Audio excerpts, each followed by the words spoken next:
Hey guys, welcome back to another episode of a tarot story, and I just did the fire clan, so in this video I'm going to be talking about, or I'll be telling you a story about the air clan, or the suit of swords. I'm just gonna get right into it, no chit chat, no announcement, no nothing. So here we go. Okay, so the history of air clan. So obviously we have 10 chapters, so from the Ace of Swords all the way to the Ten of Swords.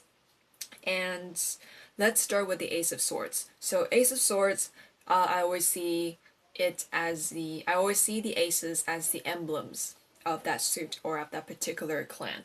So I feel like for the air clan, their emblem or their sort of choice of their chosen symbol, which is the swords, it's very, very relevant here. And I will be using this symbol to kind of I'll be building the story, really just building it on the symbol of swords. And because it's just, I find that it's just easier to weave everything together that way. So the Ace of Swords is the emblem of the Air Clan. The people of Air Clan, or the people of the clan of swords, the swords people, they are very clear on their boundaries. They are very black and white, and they're not afraid to communicate their boundaries, and they're just not generally not afraid to communicate at all. They're very direct, no bullshit, just very, very straightforward and very, very clear cut, which is why sometimes they kind of lack this emotional social empathy with people, because they're just really, really logically oriented, and which makes them really good problem solvers. But at the same time, it gives them a lot of it gives them this tendency to also create problems because of their reluctance to compromise or to find common grounds with other people. So the stories begin with the Air Clan and the Scooper people, who are very strong-willed, who are very clear about what they want to say, who are very sure of their identity. And so, just like a slight interjection, throughout the story, or when you're as you go through the meanings of the suit of swords, or as you're learning the suit of swords, I think it's very useful if you imagine each card as like kind of just imagine a sword as an item, and what happens in each chapter or what happens in each card as you add one more sword, like physically what happens and symbolically what could that represent. So I think that really helps. I think that'll really help you learn the suit of swords. So just putting that out there. Okay, so Ace of Swords, that's chapter 1. Now, chapter 2. So, if you imagine you have one sword and then you have another sword, what happens? So, if you think about with one sword, you think about the functions of a sword, if you use what you communicate with using a sword, if you think about what a sword represents, and now you have two of them face to face. So when two swords are faced with each other, it creates a stalemate because neither of them wants to compromise. Like, they just cannot back down. They refuse to back down. Party A believes in this and party B believes in this. They just like they're very clear about what they're trying to communicate, and neither, like I said, neither of them wants to compromise. So it creates a stalemate, and there's a lot of tension. It's a moment of stagnation, as Two of Swords usually implicates, and it's an impossibility to decide like which side is the better side, or who should back down, who should make the compromise, because there's just too much tension going on. So as a result, somebody from their clan kind of sees this conflict. So that person tries to break it up, but that person isn't willing to compromise either. So this person comes in with a third sword. So this is the Three of Swords. This person comes in with a third sword, and again, unwilling to listen to any of them or compromise or understand their ideas. So this person comes in and he or she just wants to solve the problem in a certain way. And the result of three swords clashing and nobody wants to back down and nobody wants to compromise is that people end up getting stabbed and people end up getting hurt. Because when the third sword comes in to break the conflict, it doesn't break the conflict, it only adds to the conflict. So since they can reach an agreement, they just break apart instead. All this tension, they meet each other and they can't really melt into each other. The only thing they want to do is to clash. And obviously, somebody gets hurt because you're attacked from all sides. You're literally attacked from all sides. I think this is why Three of Swords is represented by a heart pierced by three swords, because you're left with a wound. And nobody wins in this contest. Nobody wins, like nothing gets solved, and basically it's just a lose situation for everybody. So this is the chapter of heartbreak. And after this intense conflict, we move on to the Four of Swords, which is chapter 4. So these people, after all that conflict, they decide that they need to take a break. They need to think things through. They need to organize their thoughts. They need to really think about what happened. They need to learn from their experiences. They need to process all that information. They need to do probably lots of journaling or just lots of meditating perhaps. So they literally just hang up their swords so they can just not be in the space of strife. They just be in their own sort of meditative space, their own quiet space, taking a break, just thinking things through about what happened, what they can do next to make things better. So pretty straightforward and simple. And after this period of review, the Air Clan, or these swords people, learn that, okay, so how are we going to solve future situations when we have conflict or when we have disagreements? How are we going to settle this? So instead of just butting heads with each other and not willing to compromise, because they learned that that solves nothing, so they actually created rules for their debate. They created rules in which they can settle their conflict safely within this kind of safe space of rules. So after much deliberation, they come up with this, I guess, system to help them settle conflict. So rules, basically, like I said. And because having the nature of air is really restless, they still hold on to their beliefs. It's just because after all that strife and heartache in chapter 3 doesn't mean that they're willing to give up their ideas, because air people, they're a group of very intense individuals. So of course they're not going to give up their ideas. So they create all these rules so they can kind of fight in peace or fight peacefully, in which there will always be a winner and there will always be a loser, and then they can't say anything about it. So I think that's really the energy of Five of Swords. These rules allow for winner because in a way, they have matured. They're more intelligent about handling their conflict. So they always make sure that there are ways to navigate through these conflicts so that one side could win and one side will lose or just be deemed as less important. So there will be some kind of settlement. There will be some kind of conclusion to their communication or their attempt to communicate with each other. So I think that's why, in Five of Swords, you see one party who's winning, looking all smug, and then usually like in the Rider-Waite, and there's 2 or 3 people, they're kind of dragging their swords away, looking kind of just sore about losing or about their defeat.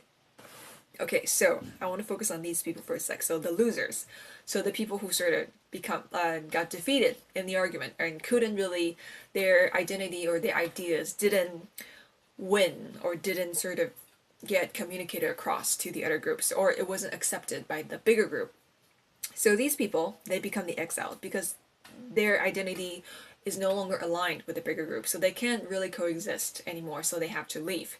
So in Six of Swords, they leave the clan not knowing where they're gonna go. So if you think of the image of the Six of Swords, you would see a man on a boat with a woman and a child, if I remember correctly. They're drifting on this ocean or lake, and they're just drifting towards somewhere.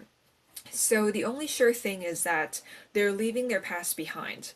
They're going somewhere, so that's the sure thing. But it's sort of aimless and rootless, because they're literally rootless, because they just disconnected from their roots, from the bigger group.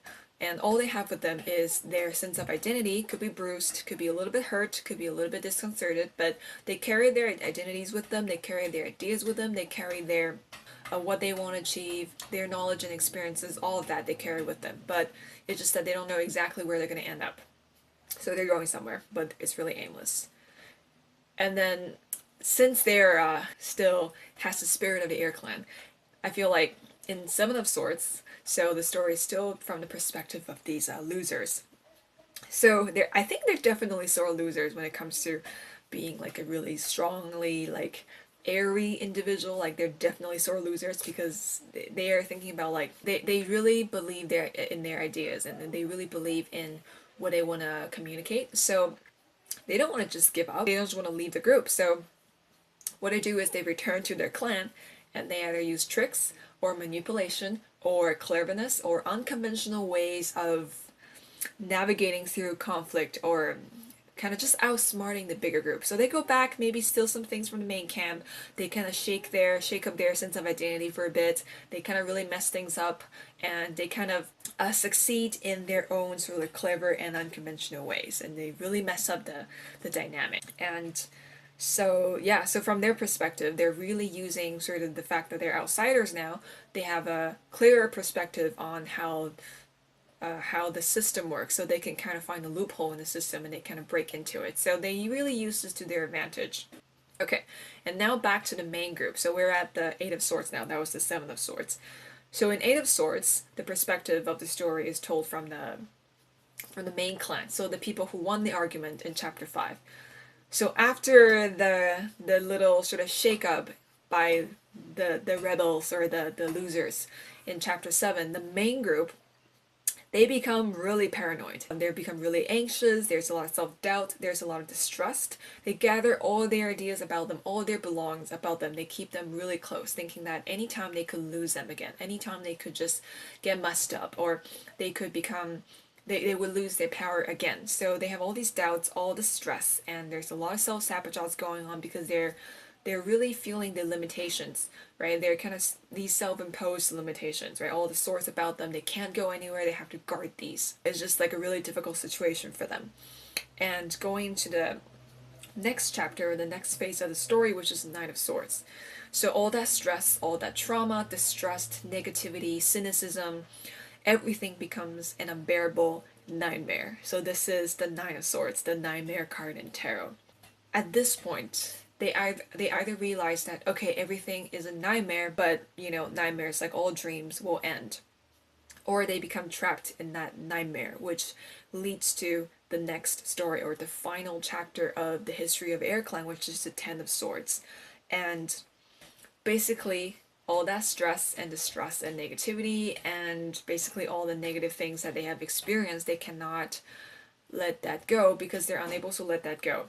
Everything just comes crashing down. So that's why there's 10 swords on that man's back. So literally, their self-imposed limitations and all the stress, apart from the self-imposed limitations, like everything difficult that they have experienced is literally they shouldered it on their back, and it's gonna end up killing them, or it's gonna end up it'll end up destroying their clan. Because I think what the people of the Air Clan realize is that with the strong air energy or with the strong swords energy, they cannot coexist together.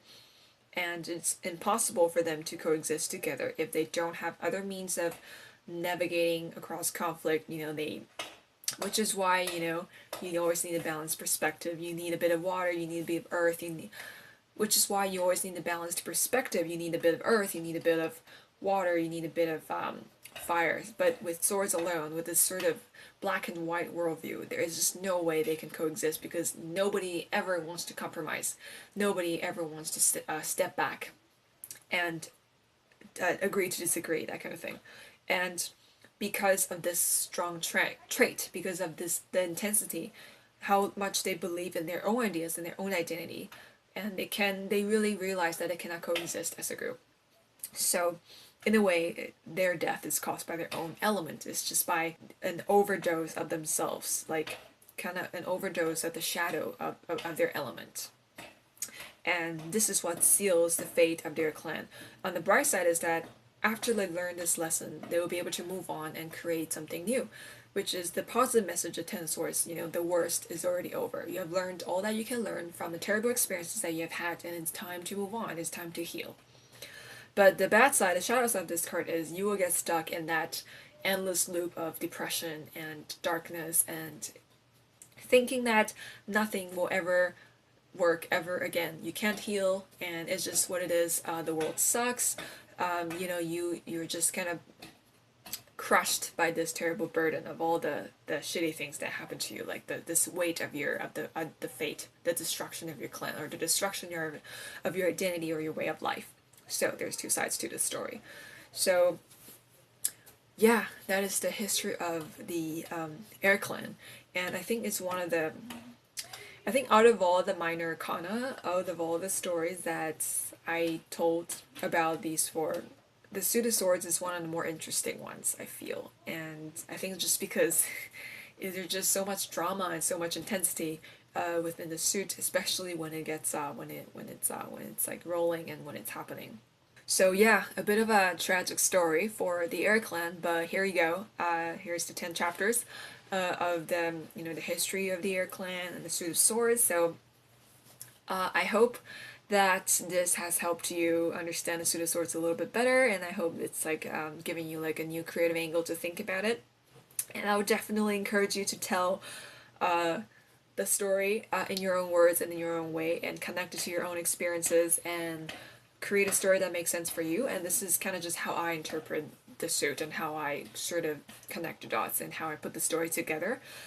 And yeah, I believe I have a worksheet prepared for this because I kind of prepped for this video and I also prepped a blog post. But I kind of went on a hiatus after this, and I got distracted by some other projects. So I'm pretty sure I have a worksheet. So I will leave the links down below if you want to check it out. There's some exercises in there, and then if you want to find out if you want to work with the Suit of Swords more, definitely go check out my blog, and there's some other awesome tarot worksheets there too. So stay tuned. Yeah, I hope you enjoyed my content, and I hope you enjoyed the story. And speaking of stories, always remember to be the hero of your own story. Alright, laters guys!